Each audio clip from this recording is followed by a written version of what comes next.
আসসালামু আলাইকুম, কেমন আছেন সবাই? আশা করি সবাই ভালো আছেন। আজকে অনেক দিন পরে একটা বড় ভিডিও নিয়ে হাজির হয়েছি। এখানে আমি দুধ পুলি পিঠা বানাচ্ছি। এটা গাজর দিয়ে বানাইছি, শীতকালের পিঠা। অনেক আগের ভিডিও, এটা আমি রেখে দিয়েছিলাম, আসলে দেওয়া হয়নি। মাঝখানে আমি একটু অসুস্থ ছিলাম, এই জন্য বড় ভিডিও অনেক দিন দেওয়া হয় না। গাজর দিয়ে দুধ পিঠা, আবার দুধ পুলি পিঠা কেউ খেয়েছেন কিনা জানি না, অসম্ভব মজার এই পিঠাটা।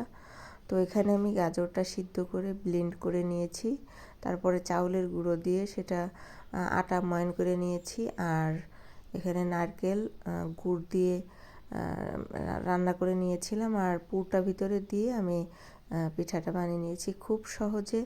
আর এই পিঠাটা কিন্তু গায়ের সাথে মিশে যাবে না। অনেক সময় দেখবেন দুধ পুলি পিঠা ভেঙে যায়, গায়ের সাথে লেগে যায়, এজন্য একটু সিস্টেম করে এই পিঠাটা আশা করি আপনাদের ভালো লাগবে। তো এই ভিডিওতে আমি একটা টিপস আপনাদের সাথে শেয়ার করতেছি যে এই পিঠাগুলো কেন গায়ের সাথে লেগে যাবে না। কারণ আমি দুধটা আগের থেকে একদম পারফেক্টলি জাল দিয়ে নিয়েছিলাম, আর এখানে একটু গুড়ের পানি দিয়ে আমি পিঠাগুলো সিদ্ধ করে নিয়েছি। পিঠাগুলো সিদ্ধ করে নিয়ে নিলে হবে কি, একদমই পিঠা গায়ের সাথে মিশে যাবে না এবং ভেঙেও যাবে না। এটা হলো এই ভিডিওর মেইন টিপসটা। এই টিপসটা যদি আপনারা ফলো করেন তাহলে পিঠা কখনোই গায়ের সাথে লেগে যাবে না। অ্যাকচুয়ালি আমরা পিঠা, দুধ পুলি পিঠা বানাতে গেলে দেখবেন এটা দুধের ভিতরে দিয়েই আমরা এটা রান্না করি। তো তখন এই পিঠাটা কিন্তু একটার সাথে একটা লেগে যায় এবং ভেঙে যায়।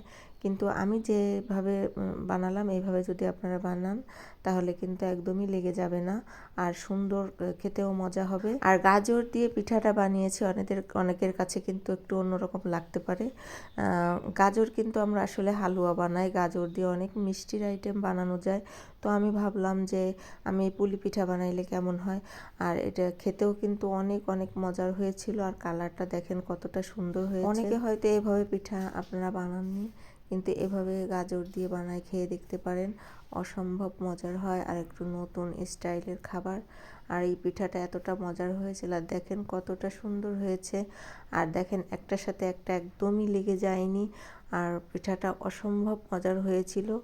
এই যে শেষে আপনাদের দেখিয়ে দিচ্ছি, এটা হলো পরের দিন সকালে আমি ফ্রিজে রেখে দিয়েছিলাম, এই জন্য একটু জমে জমে গিয়েছে, কিন্তু পিঠাগুলো কিন্তু একদমই গায়ের সাথে গা লেগে যায়নি। সম্ভব পিঠাটা যার ভালো লাগে অবশ্যই শুরু থেকে শেষ পর্যন্ত দেখবেন, আর আমার ভিডিওটা ভালো লাগলে অবশ্যই একটা লাইক দিয়ে শুরু করবেন, আর এভাবে বানিয়ে খেয়ে দেখতে পারেন। তো খাওয়ার পর আমাকে অবশ্যই কমেন্টে জানাবেন কেমন হয়েছে। আসলে ভিডিওটা অনেক আগে করা ছিল, আমি দেওয়ার সময় পাইনি, আমি আসলে অনেকটা অসুস্থ ছিলাম, তো এজন্য দিতে পারিনি। তো আজ অনেক দিন পরে একটা বড় ভিডিও দিলাম, প্লিজ সবাই একটু আমার ভিডিওটা দেখবেন।